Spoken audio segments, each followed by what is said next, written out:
জয় রাধে।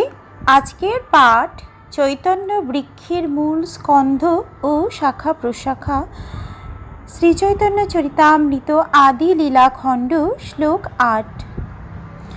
শ্রীবাস পণ্ডিত আর শ্রীরাম পণ্ডিত দুই ভাই দুই শাখা জগতে বেদিত। শ্রীপতি শ্রীনিধি তাঁর দুই সহোদর, চারি ভাইয়ের দাস দাসী গৃহ পরিকর। দুই শাখার উপশাখায় তা সবার গণন, যার গৃহে মহাপ্রভুর সদা সংকীর্তন। চারি ভাই সবংশে করে চৈতন্যের সেবা, গৌরচন্দ্র বিনা নাহি জানে দেবী দেবা। শ্রীবাস পণ্ডিত আর শ্রীরাম পণ্ডিত এই দুই ভাই হচ্ছেন চৈতন্য বৃক্ষের দুটি শাখা, যা সমস্ত জগতে বিদিত।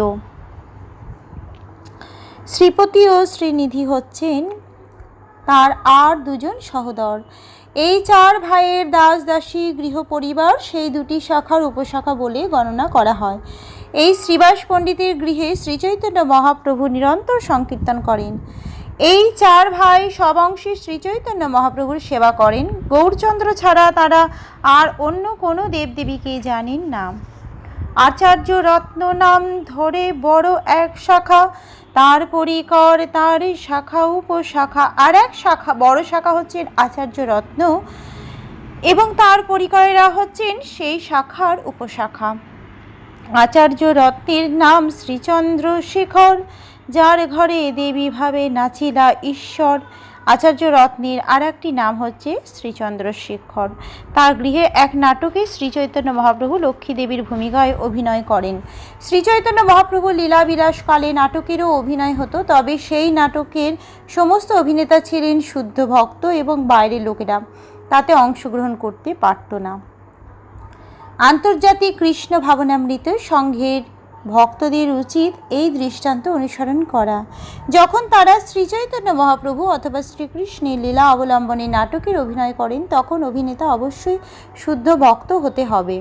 পেশাদারী অভিনেতা ও নাট্যকারদের ভগবত ভক্তি সম্বন্ধে কোনো ধারণা নেই এবং তাই তারা খুব ভালো অভিনেতা হলেও তাদের অভিনয় সম্পূর্ণ প্রাণহীন।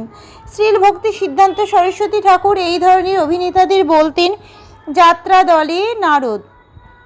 কখনো কখনো যাত্রা দলের কোনো অভিনেতা নারদ মুনির ভূমিকায় অভিনয় করে, যদিও তার ব্যক্তিগত আচার কোনো মতেই নারদ মুনির মতো নয়, কেননা সে ভক্ত নয়।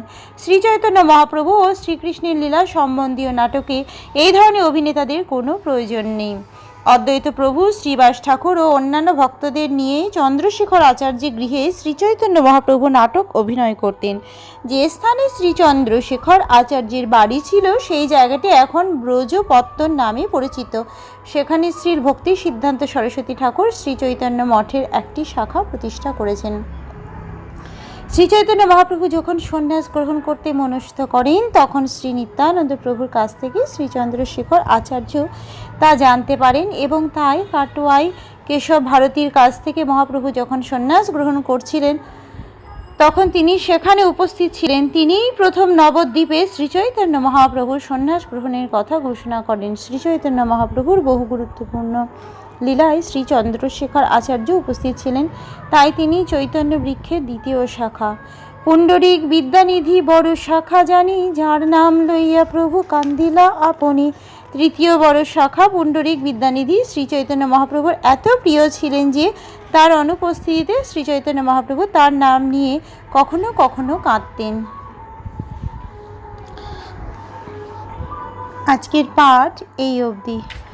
ভজ শ্রীকৃষ্ণ চৈতন্য প্রভু নিত্যানন্দ, শ্রী অদ্বৈত গদাধর শ্রীবাসাদি গৌর ভক্ত বৃন্দ। হরে কৃষ্ণ কৃষ্ণ কৃষ্ণ হরে হরে, হরে রাম রাম রাম হরে হরে। জয় রাধে জয় রাধে, জয় রাধে জয় রাধে, জয় রাধে।